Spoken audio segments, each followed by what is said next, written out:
Arsenic on the beat. Arsenic in real life. For real.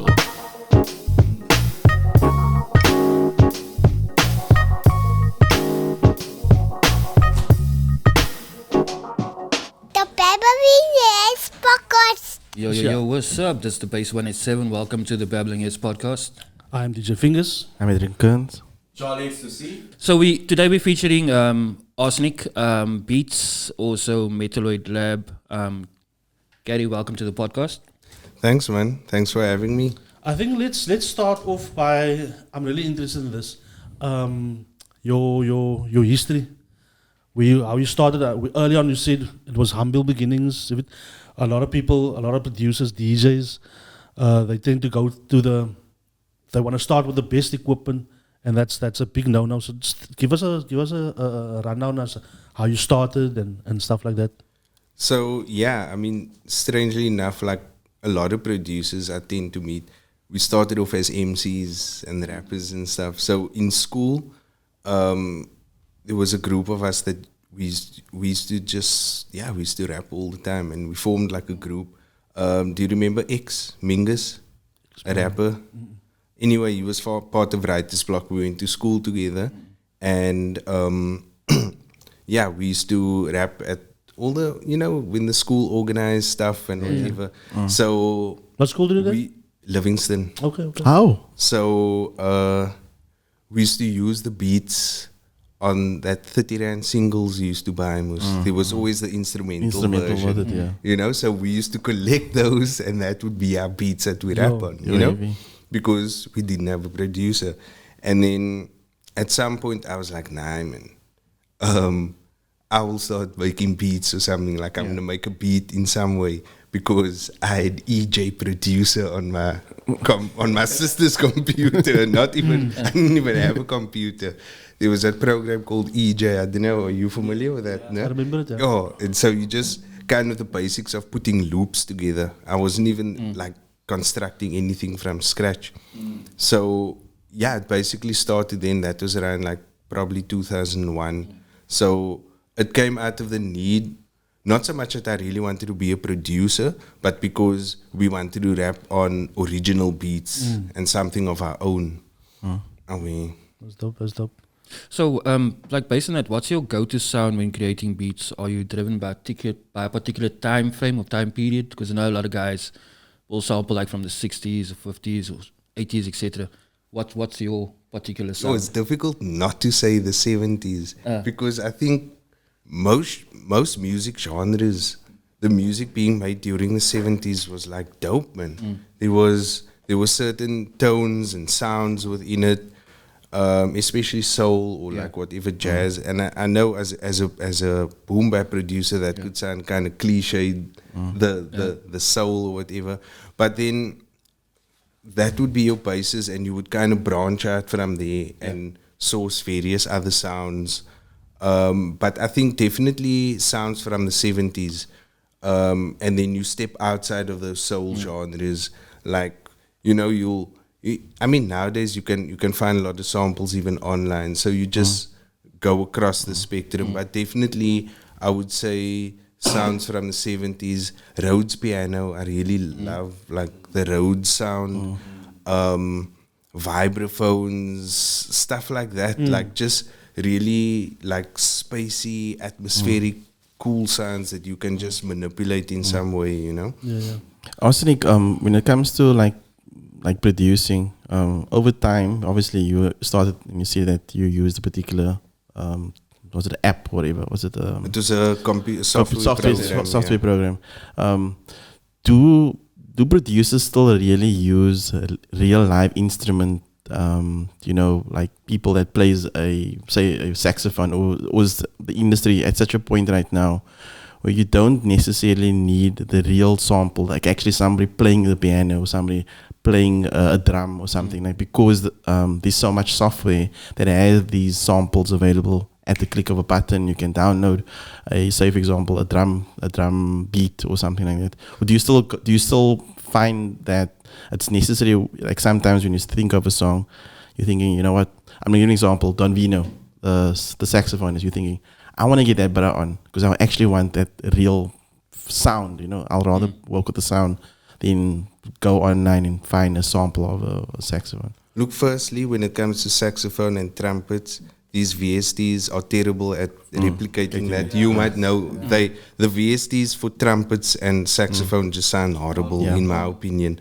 But for most other sounds, like you said, it isn't necessary to have particularly maybe a piano player or even sometimes someone that knows how to play drums or a real drum kit. But the joy of that is that it becomes a matter of preference and what is available to you at the time. If you have a really dope studio with like really like with loads of gear at your disposal, so much different guitars and pianos, then I'll definitely always opt for that, for that way of maybe recording some stuff and then working on it afterwards. But the joy of the technology nowadays is that even if someone's just chilling in their bedroom, they got a controller, they got a VST that has some nice piano sounds, they can get that idea down. Quick, and that's more important to me than having the best equipment again, like we touched on early on, because the idea is there, and at least now you got some tools that you can at least get that idea down. It can always be refined and maybe the sound could be improved afterwards, but you're getting the idea down. That's the most important part. I remember DJ Tiesto, it's now off hip hop, but DJ Tiesto wanted, when Martin Garrix came, hit the scene. Then he's like, I want to, collab with with Martin Garrix. And he seen a couple of samples and he said Martin Garrix returned back with a track, like in like a couple of hours, literally like an hour. And he said, what the hell? Like for him, it takes him like some time. And then Martin Garrix said, no, I have everything at hand. Like you gave me the idea, I played with it. Do you think that because of technology, things have become so, I wouldn't say fast, like obviously it's efficient. You can think, Arsenic, you think of an idea, 1, 2, 3, you bouncing it with Charlie or with Shaquille, and then in the space of a day you have like 2 tracks that you can. Is it a positive? Because it kind of like I've picked up that it floods the market, because a lot of people then can produce tracks very fast that sound, because there's similar, how would I say, samples out there. People just take quickly and then you hear the same kind of beats replicating, and you can see it in hip hop. I think. Where some of the songs sound almost the same, and you can say, no, that's a Joburg kind of vibe. Oh, that's a Cape Town. No, definitely. I mean, in today's day and age, with most things, anybody can just go do that and call themselves that. Anybody can go put together a podcast. Anybody can go sing. Anybody can go. But the true judge is still going to be like, am I enjoying this? You know what I mean? Can I vibe with it? And who's sticking with it? Who's starting at some point and you're seeing their progression and it's really a passion for them? Who's just next week they saw after like a month of doing this is not for them. So I mean it all varies, because like I said, now today there's everything at your disposal, you know. Check here. So, Just Fingaz contacted me a couple of years ago. So now, samen met dingen ze doen, and he told me, Kiki, Arsenic had to be doen. So I was like, finally, yes, I get to work with you, man. But anyway, we did our thing, whatever. And while I was there, fucking vinyl van Youngster. Youngster's a shit op vinyl, dude. So my question is, how did it come from that humble beginnings to working with people like Youngster and Jits Fingaz? Well, I'll start off with Jits, because I met him first, and that was I think I met Jits in 2007 he was performing at Is Festival. That was still happening. It was still called that. It changed its name afterwards at some point. But when it was still festival, no? So when it was still called, there was this one park or field type thing that he was performing at or whatever. So we met there and somehow just stayed in contact since then. So I actually worked with him more as an engineer, recording engineer, mixing, mastering engineer. And then I think it was only like probably after the first 5 years of working like that with him that we started working on some ideas together, you know, and formed a group called Arsenic. We didn't record a lot of music, but we performed a lot together as well. So, yeah, I mean, that's that journey. I mean, me and Jet still connect. We did something a couple of weeks ago for something that he recorded that's going to come out in November. So, you know, it's always just been that connection between us, and there'll be like a time that we just don't see and hear from each other, but we always like kind of find each other at the same place again, you know. So yeah, that's always interesting with him. And then with Youngster, I can't even remember. I think I met him through who his manager was at the beginning, Leroy. Yeah, Leroy. Yeah. So Leroy was attending he was attending the Scratch Lab, no? They had this school. No, yes. Yes, they had it when it was still on the Rosemead Avenue. Yeah. Before it became Beat Bangers. So I did a lecture there at some point, and then Leroy was there. He spoke to me about Youngster, and I think gave me also some of his music. And then when I listened to it, what immediately stood out was that you could hear Youngster he was super young at that point. He was like probably 18, I think. So, but I could hear that within the DNA of his rap style, you could tell that this just there.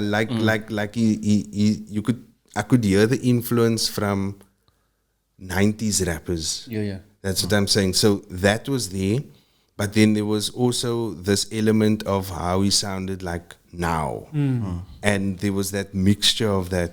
And then some of the beats on the mixtapes that Leroy gave me was also beats that sounded like that, you know, or was influenced by the 90s era.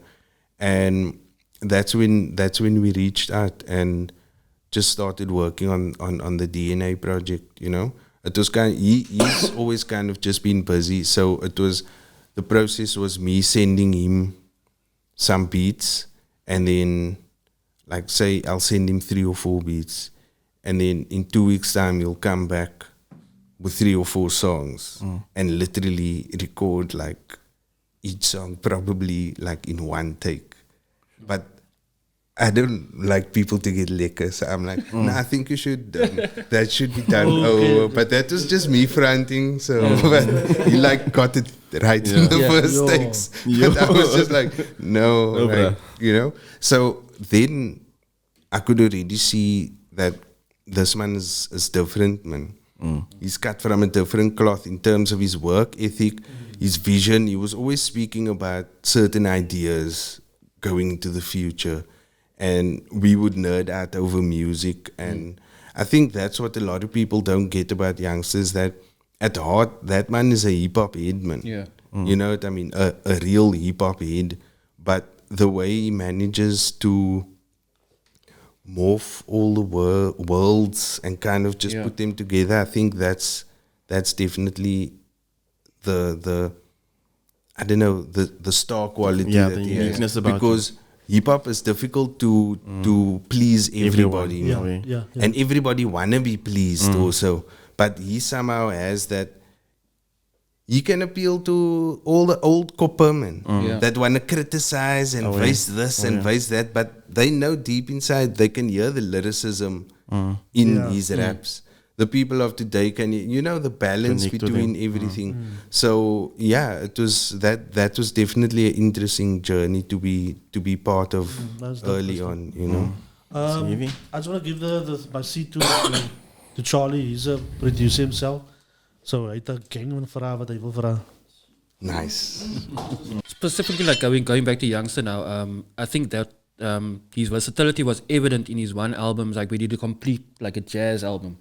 I think that was with Malone the Boom, and it was like the specifically. Okay, yes, because Malone style is very kind of like it has that jazzy influence, so maybe that's why. Softer tone. Yeah, it was like that kind of mid tempo kind of feel. I think that was like the one before Arabian Gangster. But yeah, no, the O's versatility is quite cool. There was one thing you mentioned. What is VST? Because for the average viewer out there, they might not know what is when you refer A to VST is a virtual instrument. Yeah. A virtual instrument or a virtual plugin. So you get VST instruments and VST plugins. So a plugin would be something like a compressor, a EQ, a reverb, and then a VST instrument would be something like a piano or sampler or something like that. So virtual instruments and plugins basically. And do you? I know you said if the preference was if you had the choice to play the actual instrument versus the VST, you'd actually go for the real instrument. Do you play anything specifically?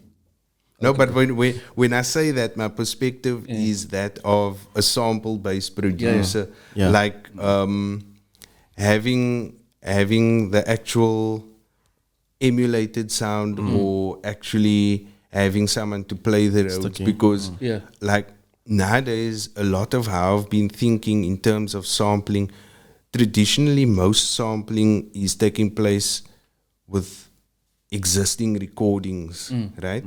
Well, there's been a few artists, and I forget for which album DJ Premier did this. I think it could have been for the Prime album, the one with Royce the 5'9" that was released fairly recently, where there was source material from an actual band or certain musicians, and that was used for the creation of the beats. Okay, cool. So where I'm thinking towards something like that, like where I would collaborate with different musicians, have them jam, like they would play instruments that I like I was touching on, like a Dig Rhodes piano, some vibraphone, some lekker bass lines and some nice drums, have them all jam together and record that, maybe even guide them on certain ideas, and that becomes the source material that I then sample, and you're able to maybe write everybody in on the publishing. That was part of it, you know.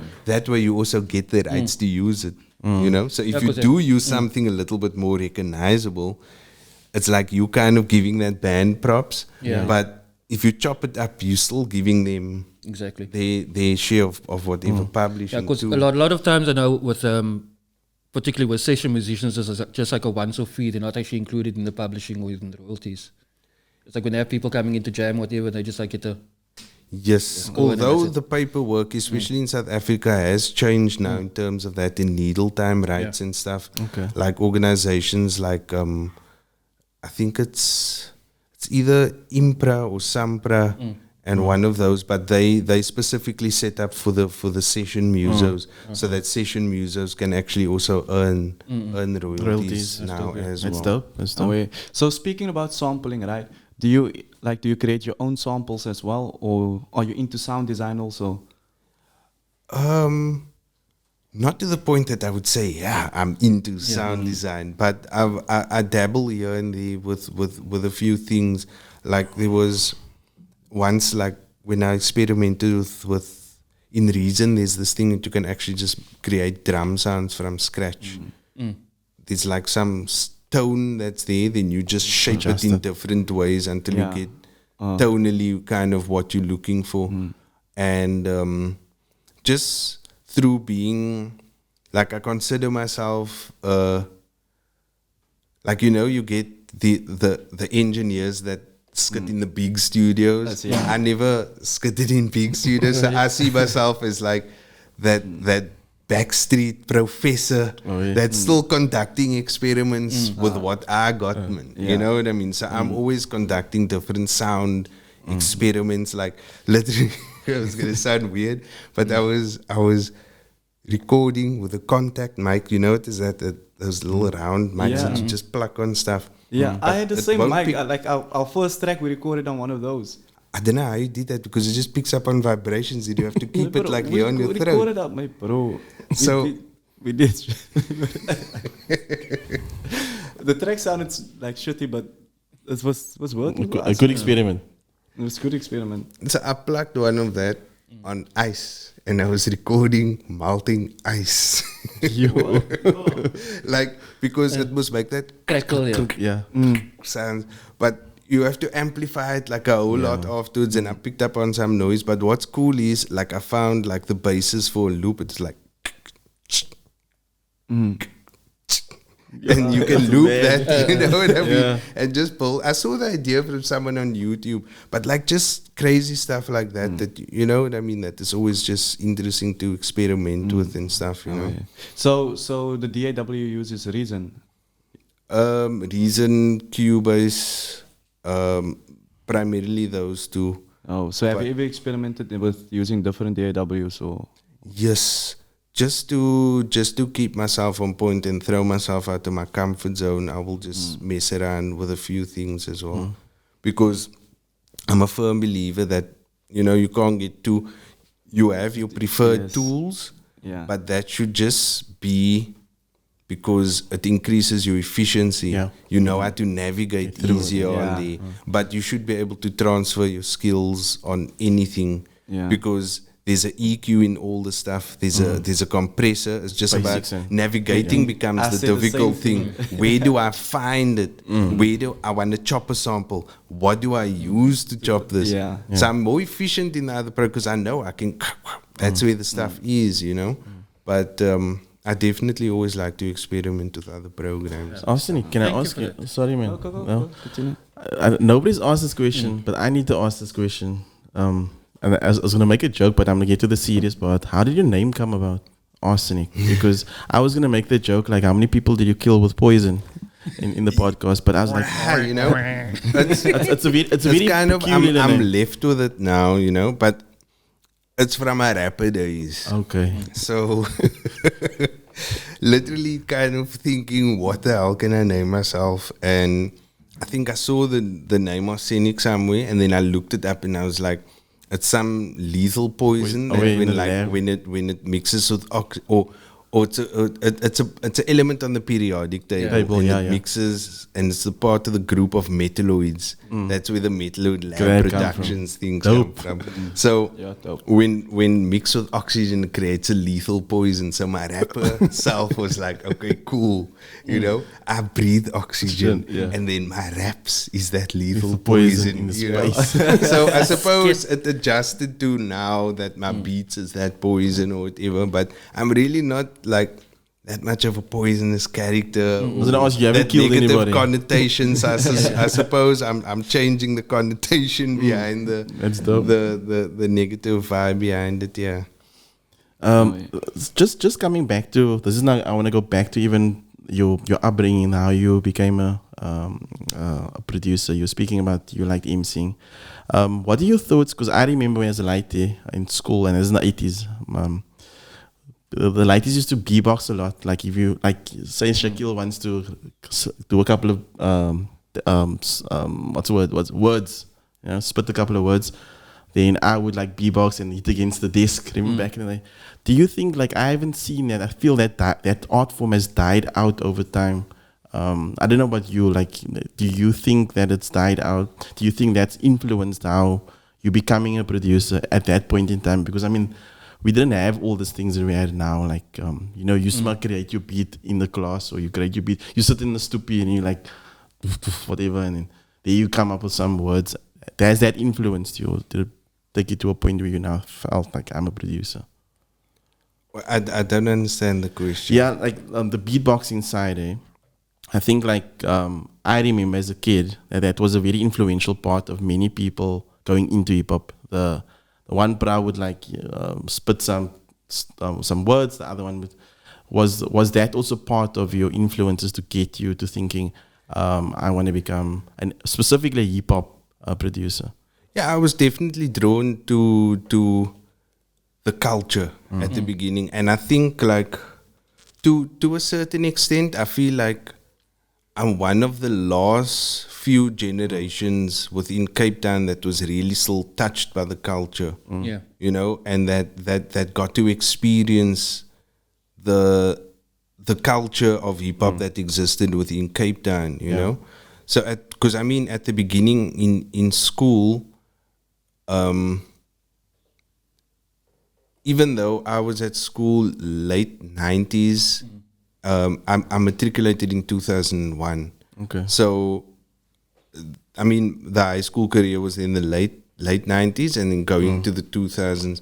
So we were still using cassettes then. So that's why I say we are of that last generation still experiencing that way.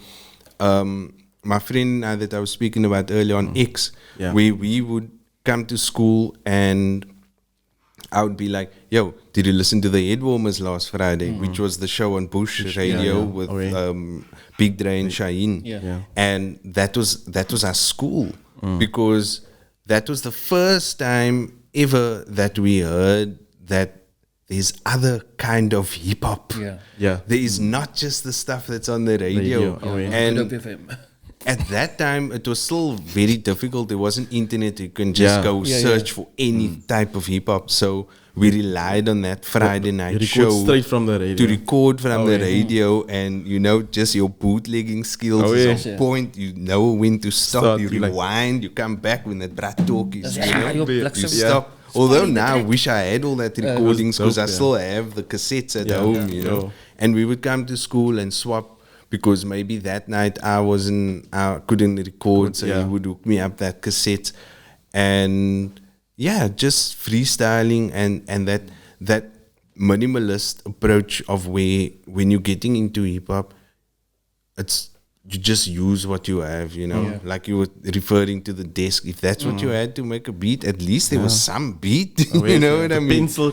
And so I mean, in that case, as MCs, we would maybe just beatbox, or we had those instrumentals on the singles that we I remember would buy, that, you know? Get 4 tracks on there. You know what I'm saying? The clean version. I remember the Boys to Men doing the just fine. remix. I was hurt by a girl. I just want to get that single. Wait, bro, the Wu-Tang Triumph single came with the lyrics in there.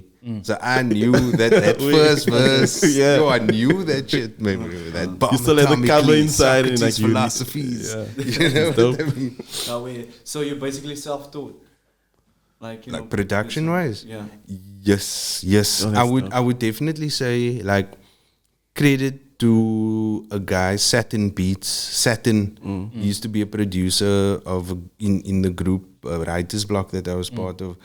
I definitely feel like I learned a whole lot from him in terms of what his approach was. And looking back now, he was pretty advanced with a lot of his techniques. Like he used to use reason as well. But just, he was the one that kind of showed me how he uses recycle to chop the samples and create a Rex file and bring it into the Dr. Rex. And then, you know, manipulate those things. And so that was like a breakthrough moment for me. Because the way I was sampling was very different. I was like taking the WAV file and just like kind of, using big chunks of it. You know, like that time it was still, to visualize what a hip hop producer was doing was difficult. Again, there was no YouTube stuff. You could just see the manis chopping this up and doing. It was foreign to us, so we interpreted in whatever way we could, and did it in that way. You know, we thought that's what they were doing. Okay, that's what I'm gonna do. So basically, what you're saying, what you did back then was just taking chunks of samples and just rearranging it. Or like if it was a piece, like say it was a part to go, you'll just maybe like the lengths. You manipulate the lengths at which you're playing. You maybe play stab, then a little longer, and then and kind of almost form this loop, you know. But then obviously later on you discover chopping and how you can really instead of just looping a sample up, actually chop it and rearrange how you play it to create, a different melody kind of vibe. So with that now, what's your most memorable productions or moments within your career in hip hop? Something that stands out, like one particular sample that you say, like, oh, this is like the holy grail. I don't really. Besides the Babbling Heads. That one, strangely That's enough, dope, there's eh? no samples in that. I played everything like a Rhodes piano Yo, type that's- thing, and that's evil. so none of that is samples in there. 100% original. Yes, for the Babbling Heads, I can't let you get flagged and get copyright like things here. You know what I mean? Yo, they just gonna come back and base me. Yo, bruh. Arsenic is a plagiarist. Music Yeah, plagiarist. I mean, and look, yeah, there isn't really a particular kind of holy grail type of thing, because I always feel like what I'm always trying to find stuff that most people are not sampling actually, you know. But then there's a certain criteria and instruments that I like. So I suppose that's why sometimes that 70s era sticks out, because that's where most of those instruments are kind of used as well, like at like in abundance. But nowadays, I mean, there's so many different like the nature of sample-based producing has changed. You know, there's a lot more resources available to people, and and yeah. With the proliferation of the trap scene now over the past few years, where do you feel that the sound landscape is heading in the Cape Town industry and in South Africa as a whole, like but pertaining to hip hop? I feel like the sound is gonna diversify, and I feel like everybody's gonna find what's for them, you know, and because like realistically, what a lot of the trap producers are doing, the ones who really take it seriously. What they do is quite technical and also requires a fair amount of skill. You know, that's why I say, I mean, there's the kind of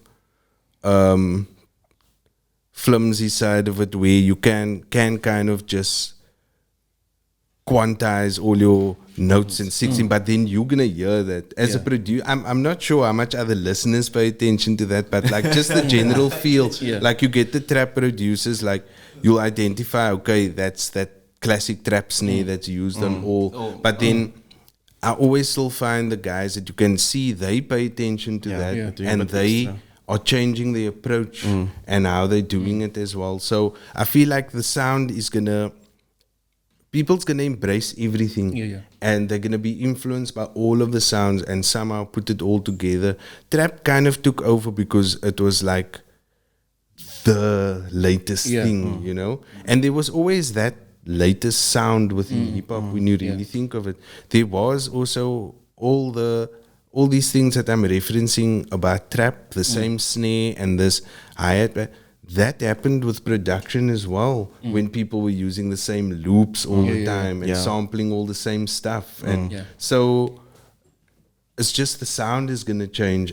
But I do feel boom bap is deeply embedded in the DNA of hip hop, and it will always be there. Yeah. You know, it from its inception, Marley Marl deciding to chop a sample and instead of using just a drum break to actually cut out the kick and snare, that changed hip hop forever. You know, in terms of sampling and what would happen afterwards, because then people started doing that with the sample that they were using and not just the drum break, and chopping the sample and really taking it to new extent. Like nowadays, people will sample and then they also have a knowledge of playing chords and keys and stuff, and they will accompany that with different stuff, and then sometimes take the sample out altogether, you know. And so the like how it's evolved, it's amazing, and it's become. I think it's finally become accepted as a technique within the world of production. Sampling, you know what I mean? Like case in point, like back in the 80s, remember there was like one time where every single house hip hop track was like, ooh, yeah. Yes, ooh, yeah. That was like every fucking track. Anything else, it's just a different variation, but that's that. And most of those trap beats nowadays have that hi, or that yeah, or hey. No, man, that's just Dr. Schultz's sample. So do you play chords over your samples sometimes, or like From time to time, I will. Sometimes, like with a beat I made for this Babbling Heads thing, it was just me messing around with some chords, and like then I get into the frame of mind of like the sounds that if I was sampling from piano now, there's the kind of stab that I would maybe use and almost play in that way.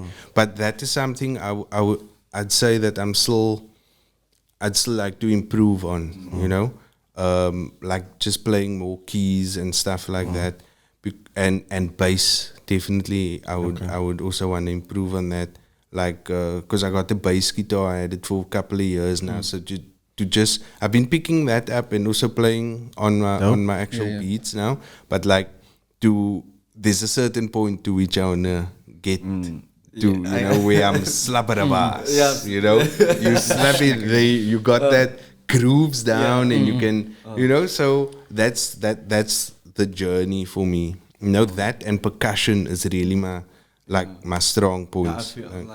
I feel like percussion is one of the most difficult things like to master actually. Mr. Kearns was talking about you know how easy it is for producers because they have laptops and you know they can just make beats boom boom ba. But like when you do like snare rolls, you have to play around with the velocity, otherwise it's just going to be like just a stainless steel. You have to. Now you see, now that's why I say those subtle things that you would not pick up on, Those nuances. or if someone that's not into production, something just might not feel right. Yeah.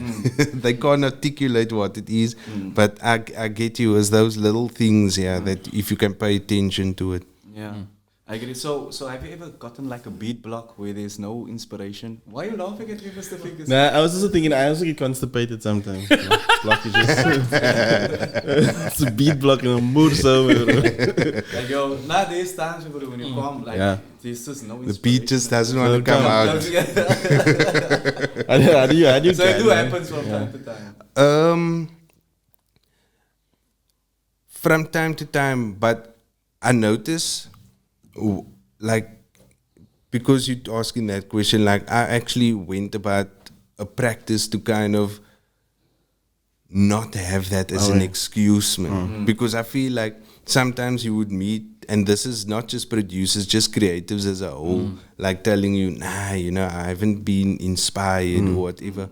But I've also heard, or there was some book that I saw it in, that if you're creative, you should be able to call on your creative powers at any point, you know what I mean? And exactly, that type of thing, you know, you should just be able to draw on that. Yeah. So to kind of to get yourself to a point where you can just work through that, where you're not overthinking it. So like there was a thing I did, Sample Friday, where for entire year, so that is like 52 weeks, I would get people to send me a song to sample, and I would work on the sample in the morning, and then by the afternoon upload it.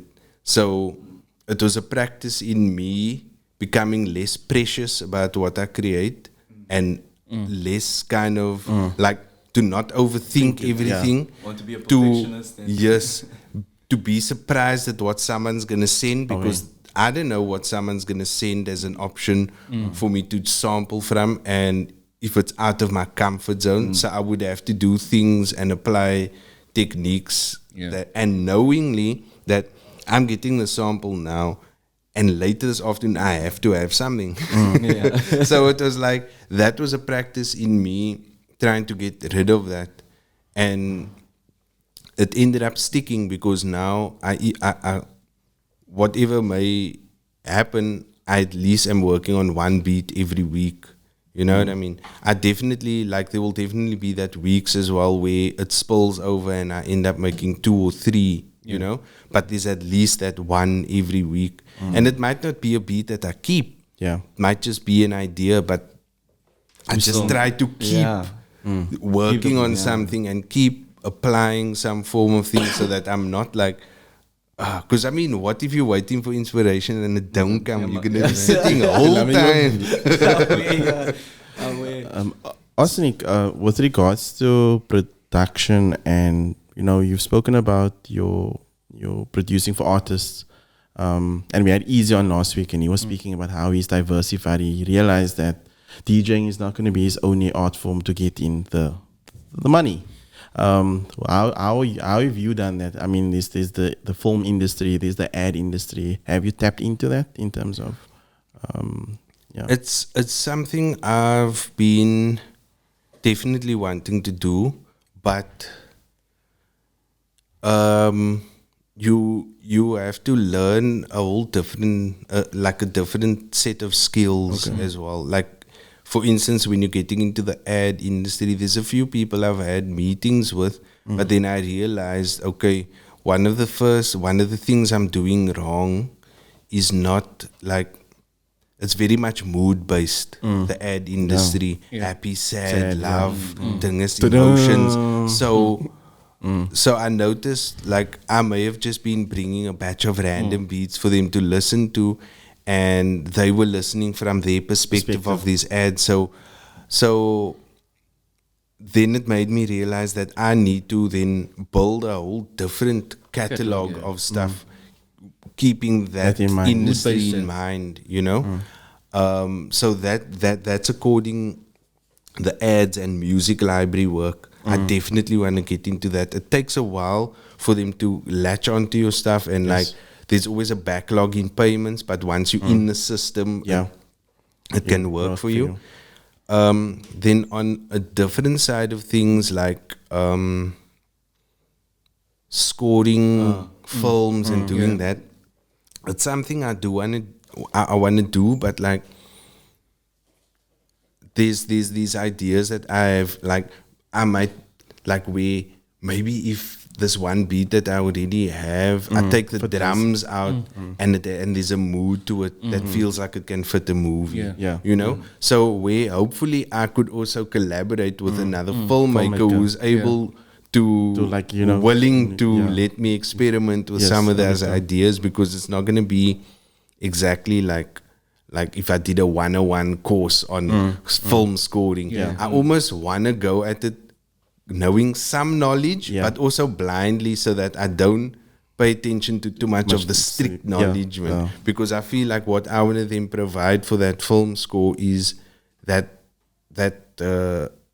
those moods that's needed. Like, maybe the filmmaker will present the different scenes, and I can maybe interpret what the energy or what fits nicely with that. But from a sample-based thing, and just running out and getting different sounds and atmospheric sounds and tones and stuff.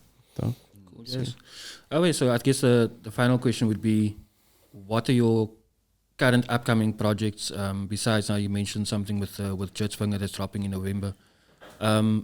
What is the future? Music project. Oh, sorry. That's his project. His project. What does the future hold for Arsenic and Metalloid Lab? Well, Metalloid Lab, definitely to work with a lot more artists and just broaden the base of people that we get through and are able to collaborate with. And then from my side to, like, recently I started, I never really used to put out a lot of instrumental projects and like just beat tapes and stuff. So I've been embracing that side of things a lot more. And so at the beginning of this year, I released my first instrumental album called Ataraxia. And then also in July, I released Beats and Pieces Volume 1. And then I plan to release another one of those Beats and Pieces before the end of this year. Oh, very dope. So definitely more instrumental stuff and more collaborative work with other MCs and singers and stuff. Cool, Jazz. Dope. Okay. Safety boots, man. So yeah, from the Babbling Heads Podcast. Peace out. Druk 'n knoppie. Ze moet sê, The Babbling Heads Podcast. Arsenic on the beat. Arsenic in the... Ja, weet. Big sound.